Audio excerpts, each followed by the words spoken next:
नमस्कार, सुप्रभात। Indian education group की ऑनलाइन क्लास में आपका स्वागत है, जिसमें हमने कल जैन धर्म के बारे में चर्चा की थी। जैन धर्म के जो संस्थापक हैं वो ऋषभदेव हैं तथा 24 तीर्थंकर हुए। 24 जो तीर्थंकर थे महावीर स्वामी थे, काफी इंपॉर्टेंट है। और जैन धर्म और बौद्ध धर्म दोनों में काफी समानताएं रही हैं। आज हम चर्चा करेंगे बौद्ध धर्म पर। ठीक है, पहली जो इसमें समानता है, इन दोनों ही धर्मों ने सत्य और अहिंसा पर जोर दिया था तथा ईश्वर में विश्वास नहीं किया। ठीक है, खैर अब इस धर्म की जो स्थापना कैसे हुई और किस किस ने इसका प्रचार प्रसार किया, इस बारे में हम आज अध्ययन करने वाले हैं। सबसे पहले आता है बौद्ध धर्म। बौद्ध धर्म के जो संस्थापक हैं, संस्थापक कौन है? महात्मा बुद्ध, जिसे गौतम बुद्ध के नाम से भी जाना जाता है। ठीक है, ये महात्मा बुद्ध कब कहलाए? जब इनको ज्ञान प्राप्ति हो गई थी, इन्हें संपूर्ण ज्ञान प्राप्ति हुई, तब ये क्या कहलाए? महात्मा बुद्ध कहलाए। ठीक है, अब आता है इनका जो जन्म है, जन्म कब हुआ? तो इनका जन्म हुआ था 563 ईसा पूर्व में, 563। लेकिन महावीर स्वामी का जन्म कब हुआ था? 540 ईसा पूर्व। यानी कि इससे आभास होता है कि ये दोनों ही समकालीन रहे हैं, लेकिन ये आपस में कभी मिले या ना मिले, इसके बारे में आज तक कोई भी चर्चा नहीं की गई है। अब आता है इनका जन्म स्थल क्या रहा है? तो इनका जो जन्म स्थल है वह कपिलवस्तु, लुम्बिनी, नेपाल। क्या रहा है? लुम्बिनी, नेपाल इनका जन्म स्थल रहा है। बहुत बार परीक्षा में पूछा गया है कि महात्मा बुद्ध का जन्म स्थान क्या है? तो लुम्बिनी, नेपाल। इनके पिता शुद्धोधन शाक्य वंश से थे। कौन सा वंश था? शाक्य, यानी क्षत्रिय। शुद्धोधन जी थे, ये क्या थे? क्षत्रिय थे। और एक पिता अपने पुत्र को भी क्षत्रिय ही बनाने की सोचेगा, तो इन्होंने भी महात्मा बुद्ध को क्षत्रिय बनाना सोचा। लेकिन ये एक दार्शनिक थे, ये हर एक बात के पीछे दर्शनवाद की अवधारणाएं पेश किया करते थे, इसलिए इन्हें क्षत्रिय से कोई लेना देना नहीं रहा। अब देखो आता है कि इनकी जो माता है, इनकी माता का नाम था महामाया था। अब महामाया का जब महात्मा बुद्ध का जन्म हुआ, इसके ठीक 6 दिन बाद इनकी मृत्यु हो गई। किसकी? महामाया, इनकी जो माता थी, इनकी मृत्यु हो गई ठीक से 6 दिन बाद। अब इनका जो पालन पोषण है, पालन पोषण की जिम्मेदारी किसने उठाई? प्रजापति गौतमी। ये बहुत बार परीक्षा में पूछा जाता है कि महात्मा बुद्ध का पालन पोषण किसने किया? तो प्रजापति गौतमी ने इसका पालन पोषण किया था। अब आता है इनके बचपन का नाम। तो इनके बचपन का नाम था सिद्धार्थ, जबकि महावीर स्वामी के बचपन का नाम था वर्धमान। याद रखें, महावीर स्वामी के बचपन का नाम था वर्धमान और महावीर स्वामी के पिता का नाम था सिद्धार्थ। ये थोड़ा सा कंफ्यूज करने वाला है कि महावीर स्वामी के पिता का नाम सिद्धार्थ था, जबकि महात्मा बुद्ध के बचपन का नाम सिद्धार्थ है।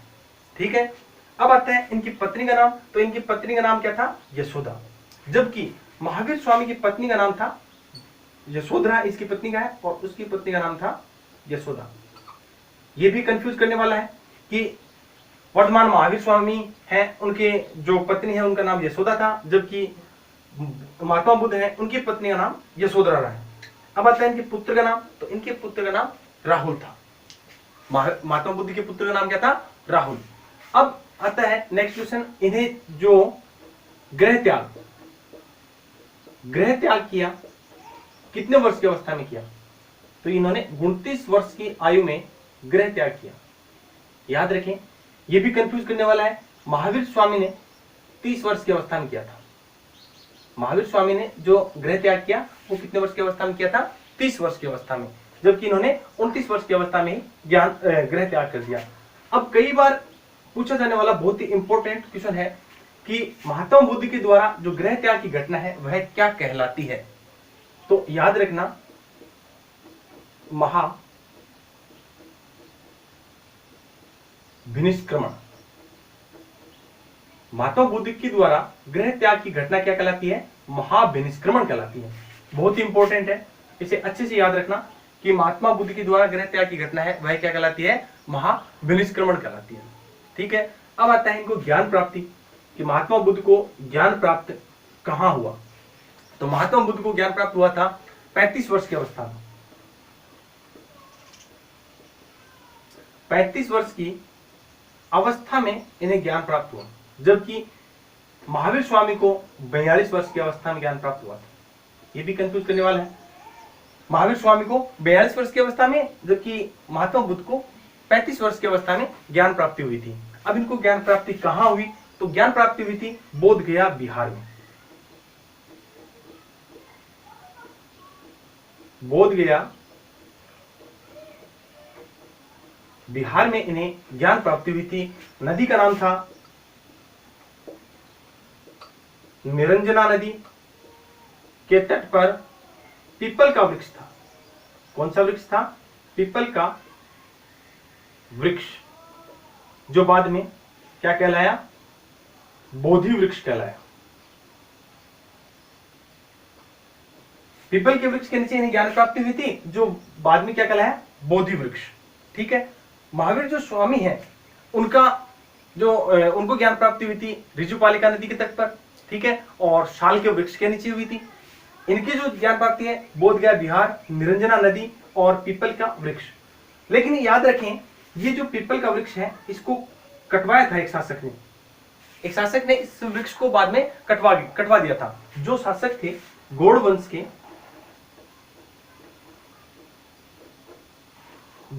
के शासक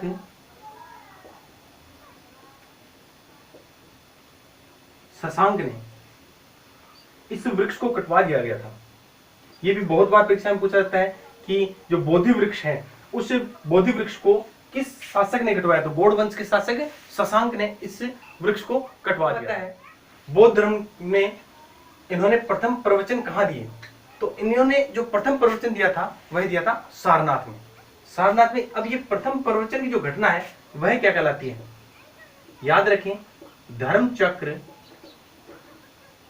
प्रवर्तन। धर्म चक्र प्रवर्तन, इनके उपदेशों के द्वारा धर्म के चक्र का परिवर्तन यानी परिवर्तित हो जाता है।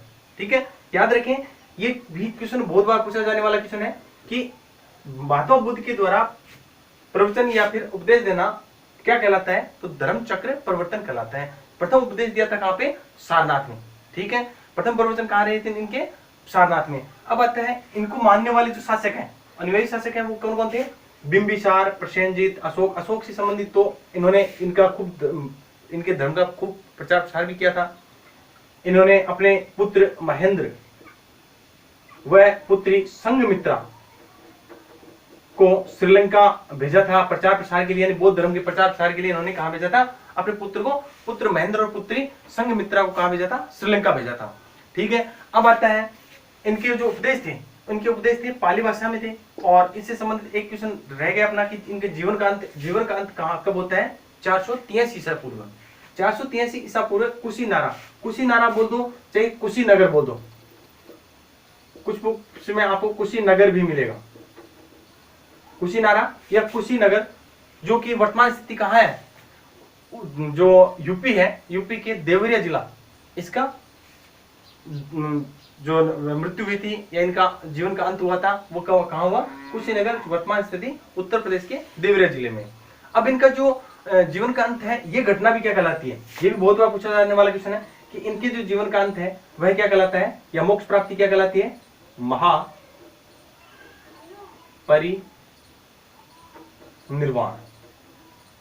तो महापरिनिर्वाण इनको कब हुआ था? 483 ईसा पूर्व में। ये भी क्वेश्चन याद रखना कि महापरिनिर्वाण किसे कहते हैं? इनके जीवन का अंत को या इनके मोक्ष प्राप्ति को क्या कहते हैं? महापरिनिर्वाण। इसे मैंने आपको पहला बताया था, इसमें महाविनिष्क्रमण। इनके गृह त्याग की घटना क्या कहलाई? गृह त्याग की घटना क्या कहलाई? महाविनिष्क्रमण। पहली है गृह त्याग की घटना, महाविनिष्क्रमण कहलाई।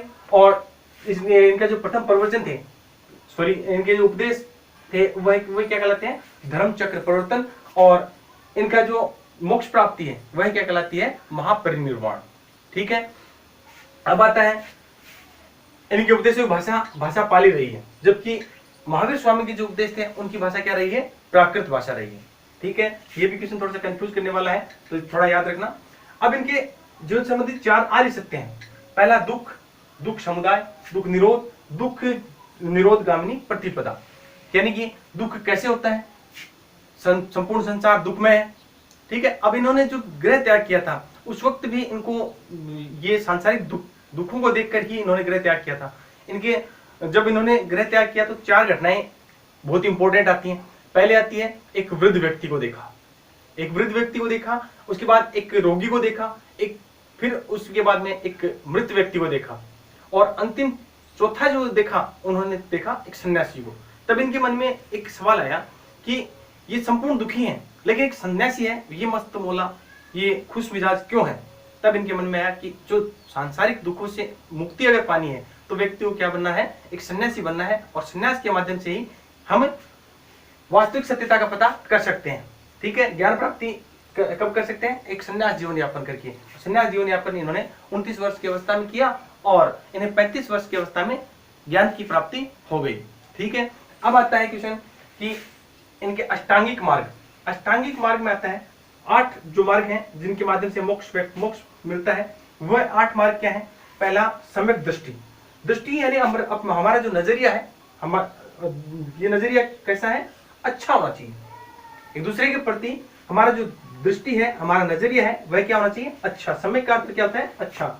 सम्यक वाक, वाक का अर्थ होता है वाणी, व्यक्ति की जो वाणी है वह क्या होनी चाहिए, अच्छी होनी चाहिए। सम्यक कर्म, व्यक्ति के कर्म क्या होने चाहिए, ये भी अच्छे होने चाहिए। और अच्छे कर्मों के साथ में व्यायाम यानी कि लगातार कंटिन्यू आपके रोज व्यायाम करना चाहिए। और सम्यक आजीविका, अपनी जो आजीविका चलाने के लिए व्यक्ति को अच्छे कर्म करने चाहिए, और अच्छी तरह से अपनी आजीविका चलाने के लिए क्या करने चाहिए, अच्छे कर्म करने चाहिए। अच्छे कर्मों के माध्यम से अपनी आजीविका चलाएं। सम्यक स्मृति यानी अपनी जो सोच याददाश्त है, और सम्यक संकल्प, और सम्यक समाधि, ये 8 मार्गों के माध्यम से ही व्यक्ति क्या प्राप्त कर सकता है, मोक्ष की प्राप्ति। अब क्या संभव है कि बौद्ध धर्म की 4 संगीतियां हुई। कितनी संगीतियां हुई, 4 संगीतियां। और 4 संगीतियां किस प्रकार से हुई, कहाँ हुई, कौन सन में हुई, इनसे संबंधित अक्सर एग्जाम में क्वेश्चन पूछा जाता है। तो इनकी जो प्रथम जो संगीति थी, प्रथम संगीति हुई थी राजगृह। राजगृह वर्तमान स्थिति है बिहार। राजगृह बिहार में हुई थी और 483 ईसा पूर्व में हुई थी। कब हुई थी, 483 ईसा पूर्व में हुई। और इसके जो शासन काल थे, उस समय शासन काल कौन थे, अजातशत्रु। अजातशत्रु के शासन काल में प्रथम बौद्ध संगीति हुई थी। कहाँ पे, राजगृह बिहार में। दूसरी जो बौद्ध संगीति है वह है वैशाली। वैशाली भी वर्तमान स्थिति कहाँ है, बिहार। ठीक है, ये तीनों ही कहाँ पे है, बिहार में। राजगृह, वैशाली और पाटलिपुत्र। ठीक है, याद रखना, राजगृह, वैशाली और पाटलिपुत्र प्रथम 3 संगीतियां हैं। तीनों संगीतियां कहाँ पे हुई थी, बिहार में हुई थी। दूसरी का वैशाली में जो संगीति हुई उसका जो समय था वह था 383 ईसा पूर्व। ठीक है, और किसके शासनकाल में, कालाशोक के शासनकाल में द्वितीय बौद्ध संगीति हुई। ठीक है, फिर आता है तृतीय बौद्ध संगीति। तृतीय बौद्ध संगीति पाटलिपुत्र, वर्तमान स्थिति बिहार, और सन कौन सी थी, 250 ईसा पूर्व में। और किसके काल में, अशोक के काल में। ये बहुत बार पूछा जाने वाला क्वेश्चन है। अशोक के काल में कौन सी संगीति हुई, पाटलिपुत्र में तीसरी बौद्ध संगीति हुई थी और 250 ईसा पूर्व में हुई थी। याद रखें, तृतीय बौद्ध संगीति किसी काल में, अशोक के शासन काल में। चौथी है कुंडलवन। इसे कुंडलवन या कुंड ग्राम भी कहते हैं। क्या कहते हैं, कुंडलवन की जगह कुंडल ग्राम भी कहा जाता है। अब ये किस सन में हुई, प्रथम सदी यानी 72 एडी। ठीक है, 72 एडी में कुंडलवन नामक स्थान पे, जो कि वर्तमान स्थिति इसकी कहाँ है, कश्मीर। 3 बिहार में और चौथी जो संगीति है वह हुई थी कश्मीर में। प्रथम सदी 72 एडी किसके शासनकाल में, कनिष्क के शासनकाल में हुई थी। अब आता है त्रिपिटक। त्रिपिटक कौन कौन से हैं, पहला सुत्त पिटक, दूसरा विनय पिटक और तीसरा अभिधम पिटक। सुत्त पिटक में इनके उपदेशों को लिखा गया है। ठीक है, और इनके उपदेशों को जो लिखने वाले हैं वो इन्हीं के शिष्य थे। उनका नाम था आनंद। बहुत बार परीक्षा में पूछा जाता है कि इनके शिष्य का नाम था आनंद, जिन्होंने सुत्त पिटक लिखा। और इस बहुत ही इंपॉर्टेंट भी है, सुत्त पिटक से संबंधित बहुत बार प्रश्न पूछा जाता है। दूसरा है विनय पिटक। विनय पिटक में इनके जो संघ था उस संघ के नियम आदि लिखे हुए हैं। तीसरा आता है अभिधम पिटक। अभिधम में बुद्ध के दर्शन के बारे में वर्णन दिया गया है।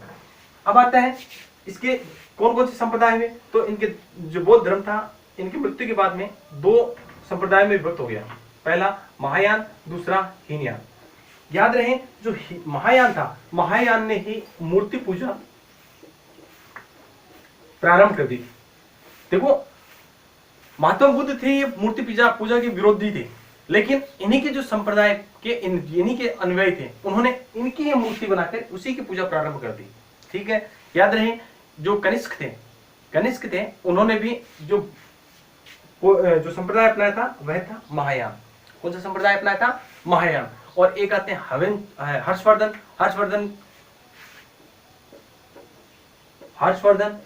के शासनकाल में कौन आए थे? विदेशी कौन आए थे? ह्वेनसांग